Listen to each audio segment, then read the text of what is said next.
like Mark said, my name's Jo. I'm not going to go into my role just yet. There is a little bit, we have a slide later on that talks about the role of a caseworker. And basically, as well as doing some community outreach and doing things like this, coming online and explaining who we are and how we can help support the people that you do, I won't spend too long on this bit. So yeah, Warm and Safe Wiltshire. We are a free energy advice service, and we look to support and help people to live in a warm and healthy home. And basically, at the moment, that is, probably top of the agenda of, or near the top of the agenda of a lot of the people that you support. Lots of people are really struggling at the moment in paying their energy bills and keeping their home warm. And it's not improved since last winter. If anything, it's actually more exasperated now, because what we're actually finding is that people have not been able to build up a credit over the summer, and people in the summer are just paying for their usage. They're just paying now for what they use each month, and they're not actually building up that credit. So to my mind, I'm finding that this winter is actually harder with the people that I support. It's they're struggling a lot more with their energy bills, and energy debt is one of the biggest things that I personally help people with. So who are we then? Who are Warm and Safe Wiltshire? We're actually part of a bigger charity, and the charity's name is called the Centre for Sustainable Energy. And I would say that's easy for me to say, but it never is. And basically, the charity was started. It was started back in, it was the end of the 70s. It was around 1979.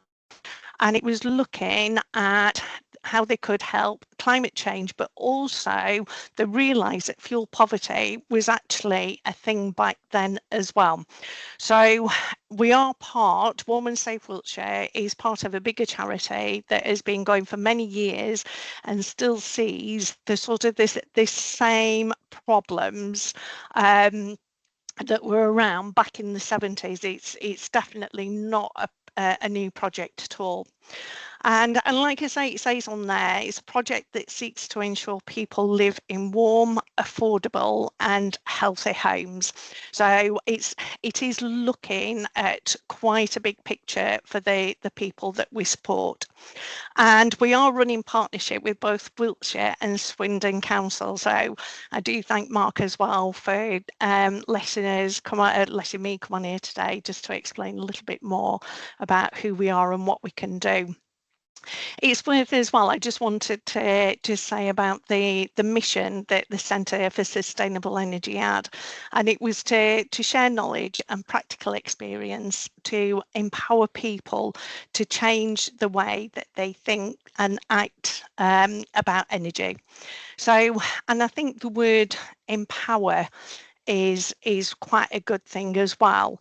And what I'm finding is that sometimes people are just so overwhelmed with their bills and trying to keep their homes warm that actually they lose the confidence in knowing how to deal with things, how to deal with energy suppliers. Their anxieties go through the roof. So I think the word empower is actually quite a good one. So what are the impacts of fuel poverty, and what actually is fuel poverty? There are various calculations that are out there, but the basic rule of thumb, and this has been around now for a little while as well, that if a household or family spend more than 10% of their income on their energy costs to heat their living space to an adequate standard, then that is actually classed as fuel poverty. And as you can see on the slides, that there are so many impacts, and we come across these on a daily basis. You've got your physical health impacts. And again, it's not just things like respiratory and cardiovascular.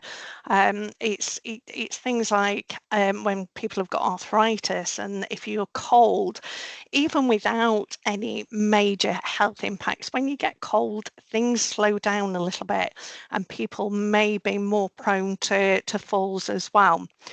The mental health impacts of living in a cold home and not being able to afford your energy bills and worrying about money cannot be understated at all. Might start off as anxieties, but it can actually really then start to increase, whereas people again struggle to function because of the mental health impacts that they have. Economic impacts as well, so we do know that so many people at the moment are actually choosing, do they put food on the table or do they heat their homes?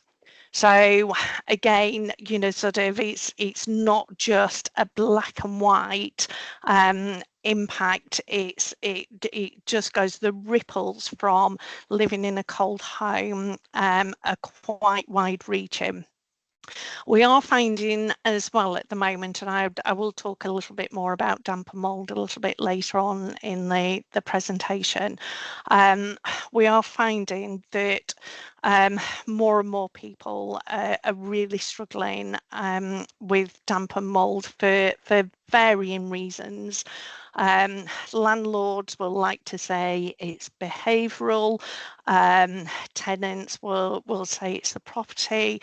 But there is so many different reasons why a home might be damp, or and then go on to have the mold spores. And again, I'm going to talk about that. It is a little bit, it's one of the things that I really like to go into with clients, and I really do feel for people that are living in those homes. So it is something that I am quite passionate about, as well, as you probably can tell. And again, children's development and learning, if they're in a cold home, if they're having to see their parents really struggle with coping with energy bills, it's going to have an impact on that. But again, from a health point of view, and I think there are some health people on here as well today, so I'm sorry if I'm saying something that is just common knowledge, then again, everything does slow down.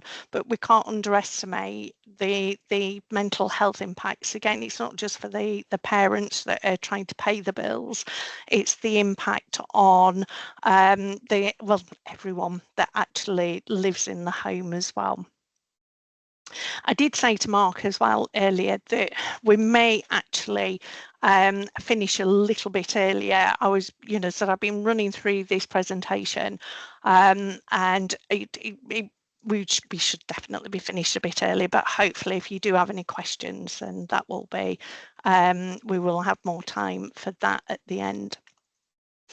Heating and health, again, the two are so intertwined.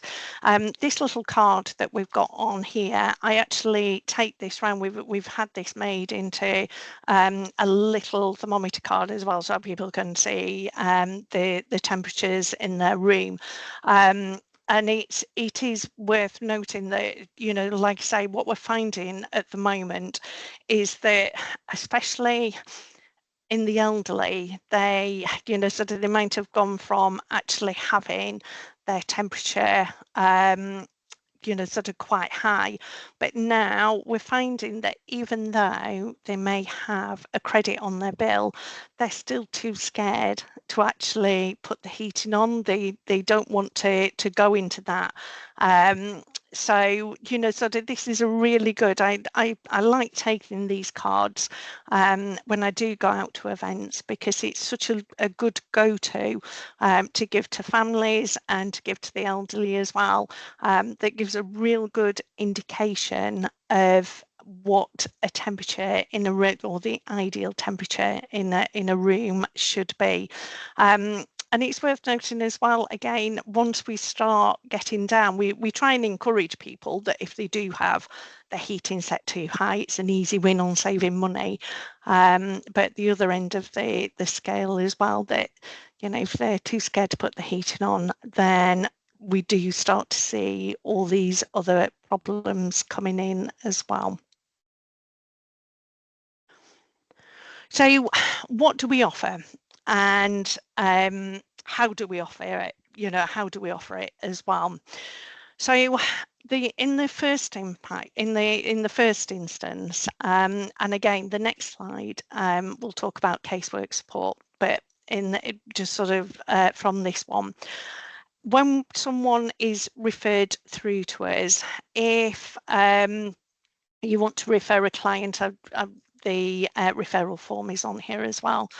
So we want to have a look at the bigger picture. So we'll look at the home in the first instance, and just making sure how energy efficient is the home. Is it well insulated? Does it have a working heating system? What improvements can be made to the home to make it feel warmer and to retain the heat? And retaining the heat is, sort of really important. We can give all the behavioural advice in the world, but if the home is not properly energy efficient, is not actually insulated, then the clients are still putting money down the drain. So once we've had a chat with them about the home, how do the clients use the energy in the home? And we have got so much advice around this, and it's not only ourselves. Coming through the winter that we have, there's so much more information out there than there ever was, regarding how to modify your behaviours in the home to be able to lower your energy bills. So, and even things like if the client does have a working heating system, sometimes it might just be as simple as teaching the client how to use it efficiently. It may be that someone has got a heating system that they don't know how to work it properly, and I will put my hand up that there are so many out there that Google is my best friend. If I go around Google and YouTube, if I go around to a client's home that don't know how to use their heating, some of the systems and the technology that is with it, that comes along with that, can be a little bit mind-boggling. So, but if we can train people, or help people, not train, but help people to use the heating system that they have efficiently, and to be able to set a timer that suits them, then again, we should be able to save them some money. And it's things like people are really good at habit, and for years we've all perhaps put the heating on at a certain time, and might have gone out, or we might not have even been up at that time in the morning, but it does come on at that time. So it's just sort of looking at the habits of people, and then just trying to tweak those habits and say, you don't need your heating on an hour before you get up in the morning. If you have it on about half an hour before you get up, then that should be absolutely fine. You don't need your heating on while you're tucked up in bed. And again, sort of as soon as you go to bed, take your heating off. And it's things like that that sound sort of quite low impact, but actually can save well over £100 on your heating costs over the year. And I hope I'm not going to repeat myself when another slide comes up and we're talking about this, so I do apologise. I also take round as well, we can look at low, no cost things that can be done to reduce energy usage. And that can be even something like, if people can't afford draft excluders on their door. At the bottom of the door, it's having perhaps a towel rolled up. I personally prefer you get draft excluders now that run under the door, so that as you open it and close it, it closes with the door, and then there's no trip hazards. But again, just to save some money, if people are not at a risk of tripping over something, a rolled up towel will work perfectly well. So again, we'll look at what can be done to help reduce the energy usage in the home. Financial situation, and again, could their energy bills be cheaper? There are some fixed deals coming in. I've worked for the charity now for nearly 4 years, and when I first joined, it was all about saving clients money by switching tariffs, and that went out the window. So there are a few now coming in, so sort of it is worth having a look, and if clients are able to do that, to sort of guide them, but not everybody is online. Digital exclusion is another bugbear of mine, so wherever possible, if we need to do a price comparison on our client's behalf, then we'll do that. Some of them still need almost a maths degree to work out how much you've used, what's your projected usage, are you going to save money, what if the price cap is this, what if the price cap is that. Martin Lewis is actually quite a good one to go to on that one. He does give some good advice about what tariffs are out there that perhaps would help some clients save money. It's also worth noting now on energy bills that there should always be a section somewhere on there, and again, energy bills can come with so much information on there and be so confusing that it's difficult to see. But on there should be somewhere where it says that there may be a cheaper tariff that you can be on, and this is it. So energy companies now are obliged to put that information on there, but that doesn't mean to say that everyone knows it's on there and also knows where to look for it. So we'll actually look at that for them as well. I mentioned earlier that energy debt is one of the biggest things that I actually deal with at the moment.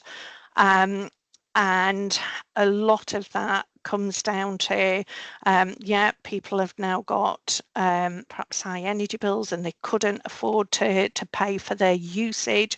So they've built up this debt. And it can be really difficult, because with the best will in the world, there are some families that actually, even though they've tried to put down their usage, they can't actually afford to pay for what they do use. So they feel like they're banging their head against a brick wall. They're trying to find help from their energy supplier. And we can help with that. We do liaise with clients and with energy suppliers. We can do three-way conversations. We can do home visits, so that we can look at perhaps affordable payment plans. And with the energy suppliers, we try and find, do they have any support packages? Have they got any trust funds if they're, if there is a lot of debt?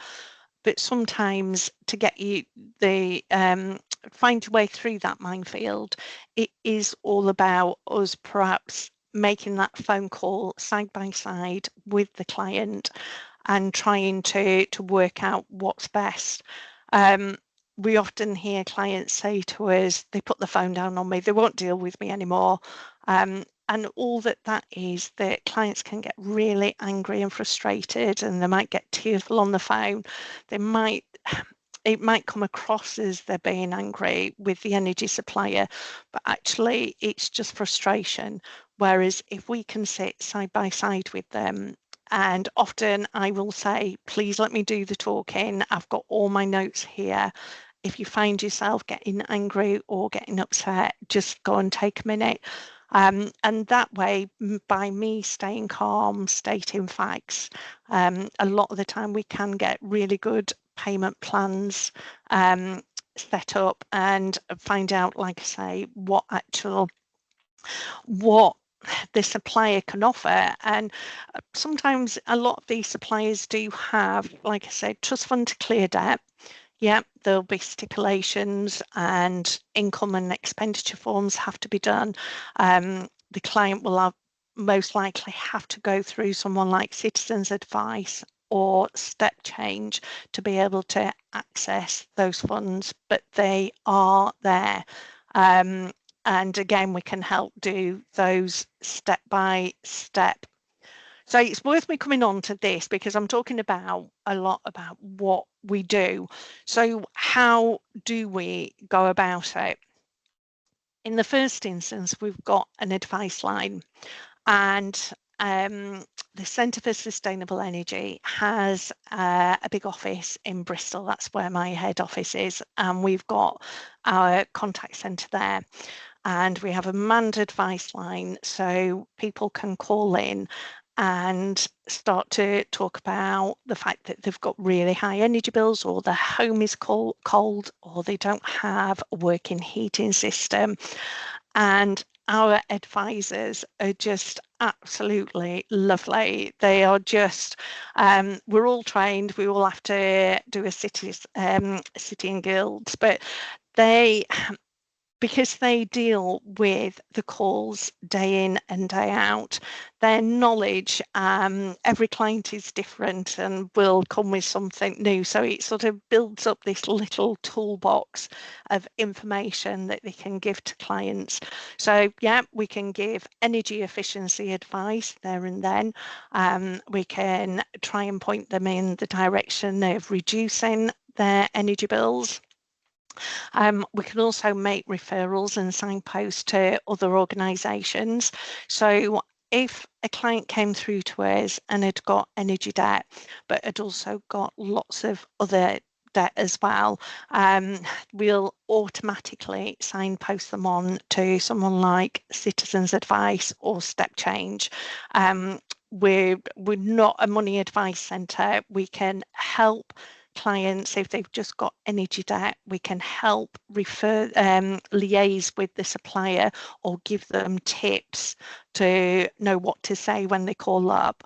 But in the case of extra debt, then we'll signpost on. And yeah, we've just built up this little toolbox of local areas. Warm and Safe Wiltshire for Swindon and Wiltshire, if you imagine just how big that is, and lots of towns and the little villages might have their own little support network, and whether that is food banks, we work really closely with the Swindon Food Collective and with Trussell Trust, or whether it is just, there might be a little community fridge. We try and build up a bigger picture as possible of what is in the local area. And again, we go out into the community and working alongside other support networks that are in the community is good for us as well. We all learn what is out there to support the people that we do. Where there is one vulnerability in a household, there is invariably more. So just getting to grips with what is out there for the people that we support is really important.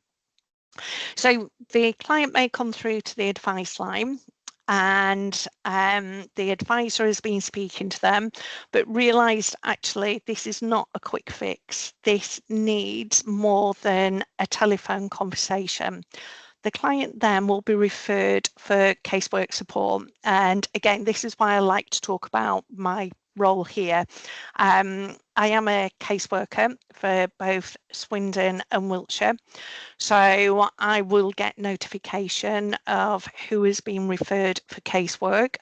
At the moment, the waiting list to pick up casework, just to manage expectations, is around 8 weeks. And that might sound quite high, but Somerset, theirs is quite a bit higher. So we do work really hard in trying to actually keep that below the 8 weeks if possible. It may go a little bit higher by the time we get to the end of the winter. So I will pick the casework up and have a look to see exactly what is needed. And it may be that someone struggles to speak on the phone, so they do need help, and it could actually be quite a quick fix, but maybe they're hard of hearing, or they're just so anxious about speaking to someone. Sometimes we find that people get really upset on the phone, but would be quite open to having perhaps someone visit and have a look at their bills face to face. Because again, that is another big thing. If someone's got high energy bills, we need to we like to have a look at their bills. We like to see what the trend is, and we can also have a look to see, is it an estimate? Is it an actual bill? And some people can't send those in. It's just they might not have internet, and that's not an age thing. It just some families having to choose whether they have broadband or whether they put food on the table. So yeah, so I will have a look. In the first instance, it may be that I do give a call, and just sort of really from my own point of view, just try and find out what the biggest issues are. If we're looking at grants for dealing with energy debt or for home improvements, that process can take a little while. So I may have someone on my casework list for a little while. And even if someone has energy debt, it may take a little bit of time to just find out what the issues are and why they've got there. Is it the home? Is it behaviours? And it just might be baby steps.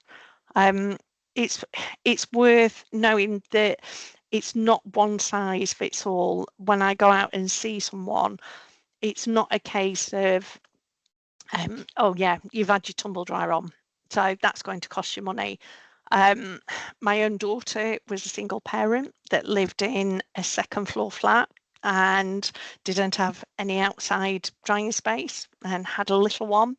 And sometimes actually having a tumble dryer on 2 or 3 times a week may be more beneficial than the heating going on, wet clothes on radiators, and the extra problems that then occurs from there. So it's the advice that I give is purely what are the family's issues, what can we do to support them, what's one family issue is not going to be the other one, so it's definitely not a one size fits all. And it's worth noting as well, perhaps this is going to go to 1 hour, so I do apologise. It's worth noting that sometimes people come on the phone, and again, we've got to nitpick, we've got to get down to the, sort of the whys and wherefores, but they may come on the phone and say, I live in a flat exactly the same as my next door neighbour. They're with such and such, and their bills are £100 a month cheaper than mine, so my meter must be faulty. And what are you going to do about it? And again, it's sort of managing people's expectations and then trying to get them to see that even 2 flats that are identical may have different fabrics on the wall, may have different curtains and behaviours. Yeah, we're both we're both 2 bedroomed and we've both got 2 kids, and so yeah, getting down to the nitty gritty and finding out exactly how someone uses their energy in the home, without being judgmental and without making them feel that it's all their fault, can be quite tricky. We do offer financial support. There are different schemes and things available at any one time, and it's always really difficult. I'm going to talk about the Surviving Winter Fund on the next slide. So, but we get access to different pots of money, not only the government, but we bid as a charity for local funding and for different things throughout the year. It's always worth, just if you have got a client that is really struggling with their energy bills, to refer them, because it's no good me saying this will be available, or that will be, because it changes so much. But what I will say is that the majority of the time there is financial support available, and if not, then we will look into what the energy suppliers have available, what trust funds there are out there. We really do search, and it's even things like if someone's really struggling, we'll also delve into what occupation and things like that people used to do. We'll really try our best to find out exactly what help and support is available for the clients. It says benefit checks and applications. We do have a benefit check team, and if they think that the client is eligible for benefits, then again we do refer them on. But if they need any help with form filling, then we can also look and help with that as well. And again, there's social water tariffs. Thames Water are absolutely amazing. But I'm not going to, what I'll do is, if I go on to the next slide, we are going to just have a look at these a little bit more in depth, including insulation and heating grants. I mentioned the Surviving Winter Fund payment, and this has gone live for Swindon. Because I work in Swindon and Wiltshire, it's often quite frustrating for me with the boundary lines, because Wiltshire have had a little bit more, it's fair to say, in the pot of money than what Swindon has. But the Surviving Winter Fund is now live. It's already looking really busy, and it's a payment of £200 to £400 to your energy supplier. And that could be, it's not only to your energy supplier, it might be in the form of prepayment meter vouchers, it might be in the form of oil heating, it might be in the form of logs. For a solid fuel burner, but it's £200 to £400 depending on the circumstances, and it can be paid a couple of different ways. If you wanted to refer anyone for this, if the referral form for the clients to have a call and to chat with us is on this presentation at the end. But the eligibility for this particular scheme is for people over 65 or working age, sorry, but they must have a health condition worsened by the cold. Now, health condition worsened by the cold sounds a little bit, sort of quite scary, but it might be that there's a child in the house that has asthma, COPD. There are so many different health conditions out there that is worsened, arthritis. So yeah, it is out there. So it's worth, if you do need any more information on that, then just come back to me. If they're not on a means tested benefit, then their annual income has got to be below 32,000 for, well, 32,000 or below for two or more people, £25,000 for a single person. This is really important now because a lot of people have lost the winter fuel payment. So I'm really pleased that this is there for Swindon. I mentioned water bills. We work very closely with Thames Water, as Mark will testify, because Rob from Thames Water, myself, when Mark's organising his community events, then we do work really closely with them, and there are different schemes available. And again, I can send you links to those, but I'm sure that Mark's got access through Rob for those. So some of the information on here may be relevant, like I say, because we're Wiltshire as well. There's Watershore, Water Help, Water Assist, Restart. Some of those are Thames Water, some of them are Wessex Water as well, I believe. And if people are struggling to apply, if we're helping them with other with their energy bills, then a lot of the time we'll help them fill in the paperwork. So I don't actually have to refer on to Rob. I can just help them fill in the paperwork and send it in. But again, if I have any questions, I usually go to him and say, what do you think? But that's the other good thing, again, about what Mark does in particular, is that we do all work quite closely together, so which is really good. This is quite a biggie, and it's not just for homeowners, it's for tenants as well. And it's worth noting that there are the grants that are out there for insulation and for heating are for tenants as well, not social tenants, unfortunately, but private tenants. Sometimes it goes on the eligibility of the tenant rather than the landlord. So, and again, that's one of the other biggest things that we get, is that people don't want to rock the boat with the landlord and are really worried about actually making any complaints. There's such a shortage of homes that once people are in a home, they want to stay there no matter what. So again, it's good to know that the help is there, but sometimes clients are a little bit they don't want to actually rock the boat at all. But we will start to talk to them straight away about how energy efficient is the home. It's no good sort of talking about the behaviours and the changes and having a 4-minute shower and things like that. It will all make a difference, yes, but if the basics are still not there, then it's throwing sometimes hard-earned money down the drain. So is the home well insulated? A lot of people think that the majority of heat loss through a home is through the roof, but actually it's through the walls. So if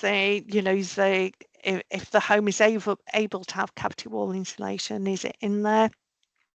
And again, even things like floors, sort of if we can help with any sort of draft proofing measures that will make the client feel warmer, we will do. If a client is sat in a drafty home, if there's a draft coming up through the floorboards or through a window or through a door gap, the chances are they're actually going to, if you feel cold, you're going to put the heating on. So again, if we can reduce some of the drafts, then it'll hopefully make their energy bills a little bit smaller. So yeah, there are heating and insulation grants at the moment. The biggest insulation grant is something called the Great British Insulation Scheme. And if you're in council tax band A to D, then there's no other eligibility on that. It's just, council tax band A to D. For heating upgrades, the grants that are out there at the moment is something called Eco4. Sometimes Swindon does have the Swindon Boiler Fund, and that has just been amazing. We're waiting for that to come back, but last winter we did help a few people with that. But basically, if you've got a client that's in a no heat situation, we'll have a look to see what grants are available for them, and that is not just for homeowners. Like I said, we'll also have a look at tenants as well. sometimes what you might find is that you might be working with someone that actually does have the money and is actually quite happy to pay, but they don't know who to turn to. We can also help with that as well. So we've got our own retrofit team, but we can also guide people through what accreditation installers need to have. So yeah, it's sometimes you may come up with someone, it might not always be about fuel poverty, but it just might be that someone is too scared to make any repairs or anything to the home because they're worried about being scammed. They're not too sure who to go to. So we will have, we can help with that as well. Draft proofing measures is just, it's something that I do like to talk about quite a bit. They're low cost and they can actually make your home much warmer and for people less likely to put the heating on. But it's things like we've got the radiator here, a radiator panel that goes behind your radiator and reflects the heat back up and into your room. I think that can save, if you have it on all your radiators, I think it's about £100 a year on your energy bills. We do a little slide, and by doing things like floor draft proofing and even your letterbox and your keyhole, if you do as much draft proofing measures as you can, then it saves about £345 a year on your bills. So it might seem that some of them are little, some of them are gimmicky. A chimney sheep and balloons, something that just go up a chimney that's not used. The chimney sheep and chimney balloons, again, I'm a little bit like draft excluders. You've got to know that the person that you're giving the advice to will remember to take it down if they've got an open fire. A lot of these do have a brightly coloured dangly string, so that once it's inserted, then you can't forget that it's there. But again, all of the measures, the posh cling film, as I like to call it, is, again, this is quite a good measure for people that perhaps can't make any longer term improvements. And it may be, again, going back to homeowners, that they live in a listed house or they don't want to ask the landlord for double glazing. You put this up at the start of the winter and you have to redo it every year. And it is a bit fiddly, but actually for the cost it does make a difference as well. So yeah, they're just some, and it's things like silicone that goes into floorboards and the gaps at the skirting boards. There are so many little draft proofing measures that don't cost much that can make a difference. Just checking the time, nearly there. So priority services register. This is quite important, and there's also one for Thames Water as well.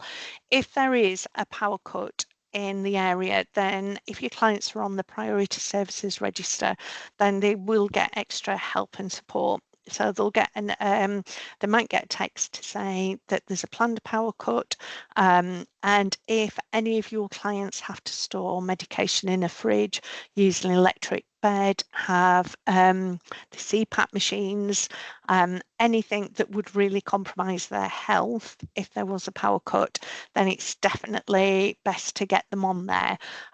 If there is a prolonged power cut, there are now battery packs. It used to be generators, but now battery packs that actually get taken out, so to help. But even you know, families that have got young children, if you know that if you get a warning that the power might go off, then you can get things prepared to be able to help you with that. So the priority services register is just, for me, a really easy signposting that can make a difference in someone's everyday living. Condensation, damp and mould. I spoke a little bit about this earlier and how much this actually means to me and how much being able to give advice to people. I talked about draft proofing, and people get very concerned with ventilation and draft proofing. They seem to think that ventilation is the unwanted drafts, but it's not. We need some clean air going around properties to make sure that we can keep the damp at bay. But we've also got to have the heating on a little bit as well. And again, it's something we do advise if people are struggling to pay the bills, we might say to people, only use heating in the room that you use. But again, if there is a room that is prone to damp and mold, then we may have to temper that advice that we give. Insulation is really important. So yeah, it's just thinking about hive and just thinking about, sort of a client's quite happy about all of this.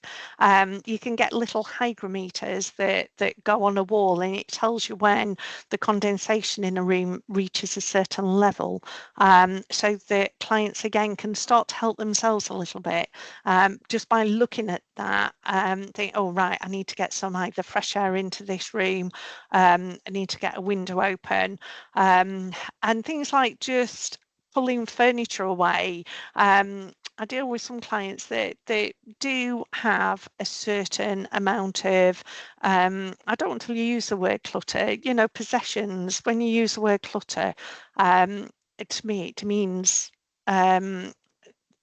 how they live, but it's just sort of trying to talk to them that yeah, they might have all of these possessions that they want to keep hold of, but unless they keep them away from walls, unless they perhaps keep wardrobe doors open, then they may actually have a problem.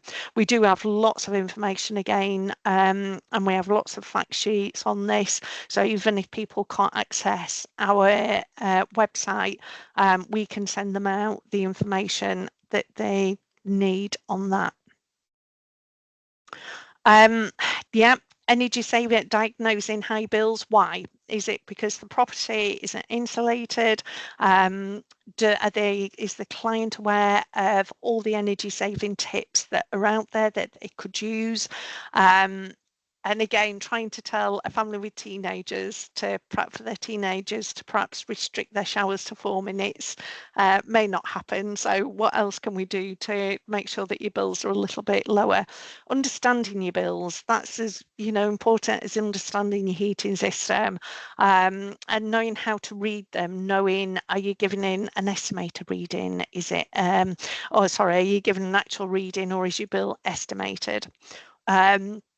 Help contacting energy suppliers, the big bit of what I do, or even just writing down some points so the client is quite happy to contact their energy supplier, but a little bit unaware of exactly what to say.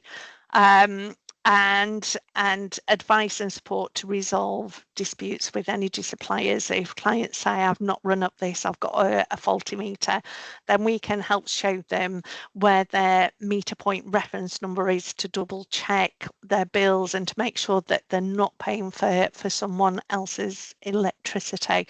So, sort of, there's so much information there that we can give to clients that we can help them and hopefully just ease some of their anxieties that they have.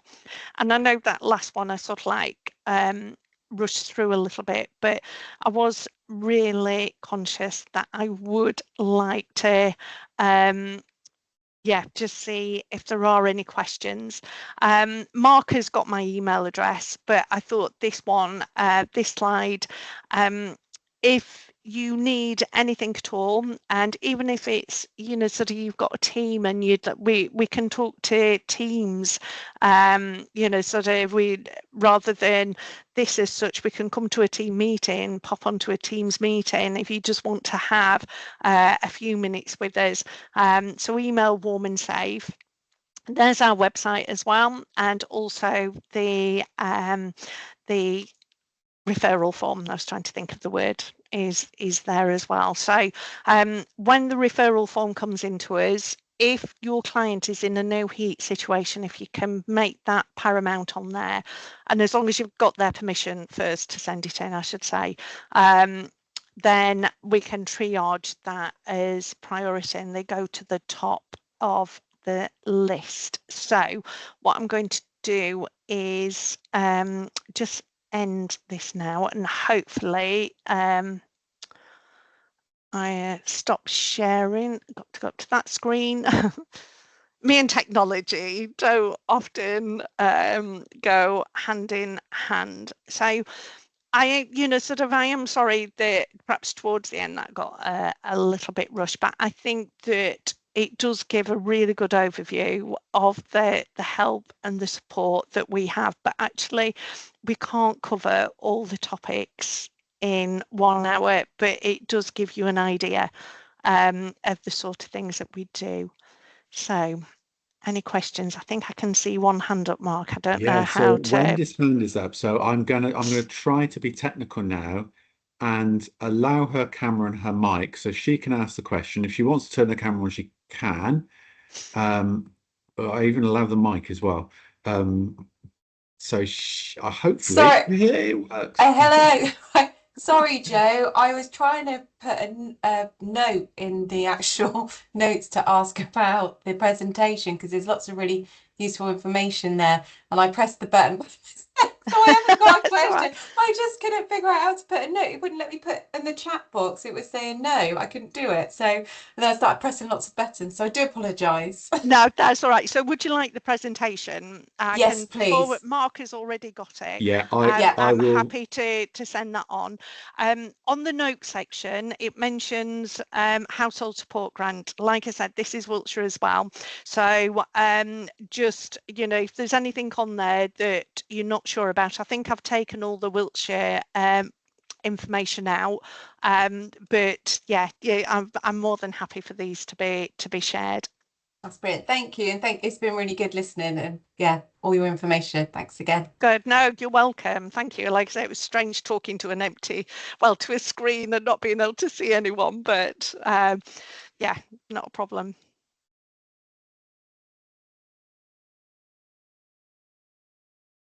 Yeah, thank you for that, Joe.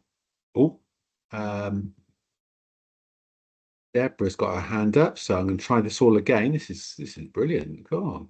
Between us, Mark, we're not doing too bad, are we? To say that we're both technophobes, I think we're doing all right. We're getting there. Yeah. So, Deborah, you should be able to. Hi, can you hear me? Yeah, brilliant. Yeah, great. Yeah. Just a very quick question. That was quite a lot of it. It was brilliant, by the way. Thank you. But it's a lot of information, and my tiny brain hasn't retained all of it. Did you say you can or you can't help people in housing association situations? We can help with energy advice. We can help with their fuel debt. There's lots of support that we can help. We just can't access the grants for heating or for loft insulation, but we can help with the smaller draft proofing measures. I meant to say we've got what's called a home visit advance team, and they actually go round, and again it's all free, and they take things around like radiator panels and things like that, so they can access all the support that is available from Warm and Safe. They just can't access the bigger grants to replace heating systems or for the insulation, but private tenants, depending on circumstances, could. So does that answer? Is that okay with that? Yes, it was really helpful. Thank you so much. No worries at all. Thank you. So just about that, and I'm sorry, Joe, I'm going to spring a question on you. It strikes me that you're a real kind of advocate and you walk alongside people to help them with kind of address the big boys and the big girls, I suppose. Yeah. Would you be able to kind of support a tenant who might want to approach their housing association or their social housing landlord with an issue? Yeah, definitely. If it makes anything to make a property warmer, and sometimes me sending an email, I've recently sent one to Astor Housing. So me sending an email and sort of saying that I am working now with their resident and they need help. Sometimes that's all it takes. and suddenly people, you know, sort of, it seems to open a few more doors. So yeah, by all means we can help. Or sometimes it's just a case of pointers, you know, sort of they might not know what to put in an email or a letter, or might not be able to do email. So yeah, we can definitely support that. And like I say, we do find that it can open where the client's been banging their head on the housing association's door. Sometimes just having an email from me with my, you know, sort of like letterhead on there can help. Fantastic. Thank you for that. It's been an hour. To be honest, Jo, I thought you'd been really ambitious when you said to me earlier, I'm not sure I'm going to need an hour, but when I saw your slides, there was just so much in there, I do tend to talk about it as well. which has been really, really useful. I will share the slides. Yes, please do. I will share them through the bulletin to start with if I can. If you're not on the distribution list for the bulletin, just let me know and I will send you them separately. I will send Jo's contact details. Just also say your helpline is in those far distant shores of Bristol. But sometimes if no one's available to answer, if you leave a message, someone will get back, won't they? So it is a genuine message there. If you leave a message, someone will get back to the person who leaves the message. I say that on the cost of living roadshows a lot, don't I? Because we are quite busy at this time. So when the advice line, we have someone working on the voicemails. So they will go in the following day and take off all the voicemails and start to call them back. So I know it can be really frustrating when, you know, sort of you're trying to call and you don't get straight through, but one of our advisors will call back. So thank you for that, Mark. That's a really good tip as well. But thank you so much, Jo, for that, and thank you all for sparing the time this afternoon. I hope you found it useful. Thank you, everyone.